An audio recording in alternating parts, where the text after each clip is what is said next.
ఇదే విషయం మరొకసారి ఆదినారాయణ గారు మీ వద్దకు మరొకసారి వస్తానండి. ఇప్పుడు ప్రస్తుతం మనం వంశీ కృష్ణ గారి దగ్గరికి వెళ్దాం. ఎవరైతే డిస్మిసల్ కార్మికులు ఉన్నారో, తొలగింపబడ్డ కార్మికులు, అయితే ప్రస్తుతానికి ఏదైతే కాంట్రాక్ట్ ఉద్యోగాలను తొలగిస్తే మాత్రం మిగతా బకాయిలు ఏదైతే ఉన్నదో రుణాలు, ఇప్పుడు గతంలో మనం 11,000 కోట్ల రూపాయలు అర్చించాం. దానికి సంబంధించిన ఇంకా 3,000 కార్మికులను తొలగిస్తే మాత్రం మిగిలిన బకాయిలు ఇస్తామని చెప్తున్నారు.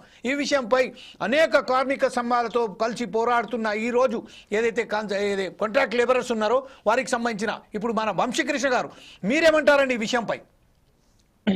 ముందుగా ఛానల్ వారికి ధన్యవాదాలు తెలియజేస్తూ, మా సమస్యని రాష్ట్రం అంతా దేశం అంతా చూసేలాగా ప్రయత్నం చేస్తున్న మీ ఛానల్కి ధన్యవాదాలు తెలియజేస్తూ, ఈరోజు కాంట్రాక్ట్ కార్మికుడిని ప్యాకేజీ పేరుతో తొలగించే ప్రయత్నం చేస్తున్నారు.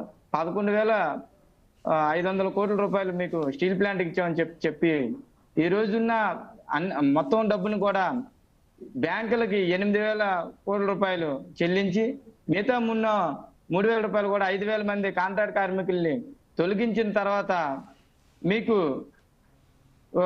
మిగతా బ్యాలెన్స్ ఇస్తామని చెప్పడం కేంద్ర ప్రభుత్వం చేస్తున్న నిర్ణయం. ఈ రోజు స్టీల్ ప్లాంట్కి 71లో ఇందిరాగాంధీ శంకుస్థాపన చేసేటప్పుడు మా తాతలు ఈ స్టీల్ ప్లాంట్ వస్తే మా వారసులందరూ బాగుంటారు, వాళ్ళు అనేక రకాల ఉద్యోగాలు చేస్తూ వాళ్ళు స్థిరపడతారు, తరతరాలు బతుకుతాయని చెప్పి ఆ రోజు 26 ఎకరాల భూమిని ఇచ్చారు. ఆ 26 ఎకరాల భూమిని తీసుకొని నేటికి 40 సంవత్సరాల నుండి అలో నచ్చనంటూ 8,600 ఆర్ కార్డులు ఇంకా మిగిలిపోయి ఉన్నాయి. 8,000 ఆర్ కార్డులకు ఉద్యోగాలు ఇచ్చి ఇంకా ఆర్ కార్డులు ఉన్నాయని చెప్పి కేంద్ర ప్రభుత్వం అడుగుతుందని చెప్పి ఇక్కడ ఉన్న స్టేట్ గవర్నమెంట్ అడుగుతుంది.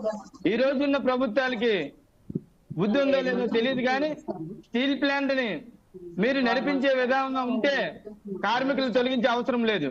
అదే విధంగా స్టీల్ ప్లాంట్లు విఆర్ఎస్ ఇచ్చి ఎంప్లాయీలు బయట పంపించే ప్రయాణం చేస్తున్నారు. అదే విధంగా స్టీల్ ప్లాంట్ లో కాంట్రాక్ట్ కార్మికులు 5,600 మందిని ఇప్పుడు తొలగించారు. ఇంకా 3,600 మందిని తొలగిస్తామని చెప్తున్నారు. ఈ తొలగించిన వాళ్ళు ఏ విధంగా బతుకుతారు? 45 సంవత్సరాలు వచ్చిన వాడు ఇంకో దగ్గరికి పనికి వెళ్ళి చేయగలడా? వాడు ఇంకో దగ్గర పని చేయలేడు. అదే విధంగా ఈ రోజు పెళ్లిడికి వచ్చిన పిల్లలు ఉన్నారు, చదువులు చదివించుకోవాల్సిన పిల్లలు ఉన్నారు. 20 ఏళ్ళ జీతం కోసం పని కోసం వస్తే వాడి ఆధార్ కార్డు బ్లాక్ చేశారు. ఆధార్ కార్డు బ్లాక్ చేయాల్సిన పని ఈ మేనేజ్మెంట్ కి ఎవరిచ్చారు? ఇక్కడ ఉన్న నిర్వాసితులు దొంగల, లేకపోతే ఈ స్టీల్ ప్లాంట్ ని దోచుకొని ఎక్కడ పట్టుకెళ్ళి అమ్మేస్తున్నారా? గవర్నమెంట్ స్టీల్ ప్లాంట్ ని పట్టుకెళ్ళి అమ్మేస్తుంది. అంతేగాని ఇక్కడ కష్టపడుతున్న కార్మికుడు సమ్మె చేస్తే ఆ డక్కు కోసం, ఆ ఉద్యోగ భద్రత కోసం సమ్మె చేస్తే ఆ సమ్మె చేశాడని చెప్పేసి వాడు ఆధార్ కార్డు బ్లాక్ చేశారు. వాడు ఏమైనా టెర్రరిస్టా, లేకపోతే లక్షలైటా, లేకపోతే ఏ విధమైన మనిషి అని చెప్పేసి మీరు ఆయన్ని ఆధార్ కార్డు బ్లాక్ చేయాల్సిన పని వచ్చింది. ఈ రోజు స్టీల్ ప్లాంట్ లో విఆర్ఎస్ పేరు మీద కొంతమందిని తొలగించినప్పటికీ కొంతమంది ఎగ్జిక్యూటివ్ ఆఫీసర్లు సస్పెండ్ చేస్తున్నారు. ఒక్క నిమిషం వంశీకృష్ణ గారు, ఎవరో మీ వెనుక నుంచి వెళ్ళి మాట్లాడుతున్నారని మా సోదరిమణి ఎవరో మాట్లాడుతున్నారు. ఆ సోదరిమణిని కొంచెం ఒకసారి మాట్లాడి ఎక్కడ చూడండి, మీ వాయిస్ చాలా క్లియర్ గా రావాలని. Okay, go head sir. అదే విధంగా ఈ రోజు కాంట్రాక్ట్ కార్మికులు ఏం పని చేసుకోవాలో తెలియలేని పరిస్థితి.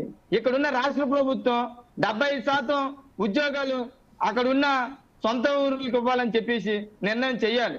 చేయలేని వాడల ఈ 70% ఉద్యోగాలు లేక కార్మికులందరూ దొంగలుగా కొంతమంది తయారైతే ఆత్మహత్యలు కొంతమంది తయారవుతారు, అడుక్కొని కొంతమంది బతుకుతున్నారు. అంటే ఈ రోజు ఉన్న రాష్ట్ర పరిస్థితుల్ని మీరు ఏ విధంగా కార్మికులకు అండగా నిలబడుతున్నారు?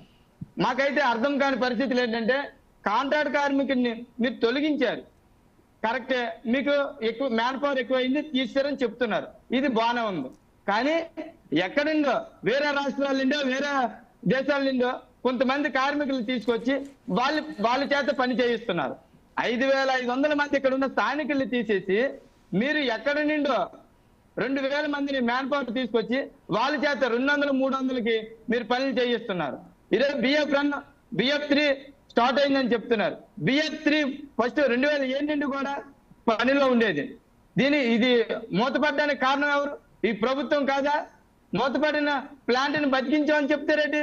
ఆ రోజు గనులు ఇవ్వకుండా, స్టీల్ ప్లాంట్ బాగుపడనివ్వకుండా, నెమ్మదిగా ఆర్థిక వనరులు లేకుండా దెబ్బ కొట్టి ఈ రోజు స్టీల్ ప్లాంట్ మేము బతికిస్తామని చెప్తున్నారేంటి?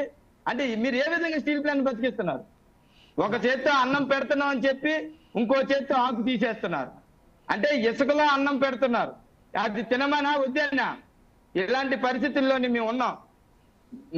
మా పిల్లల్ని బతికించుకోవడానికి మేము అష్ట కష్టాలు పడి 20,000 జీతం కోసం స్టీల్ ప్లాంట్ లో అడుగు పెడితే ఈ 20,000 జీతం మీకు ఎందుకు ఇవ్వాలని చెప్పేసి మమ్మల్ని తీసే ప్రయత్నం చేస్తున్నారు. ఓకే, ఇదే విషయం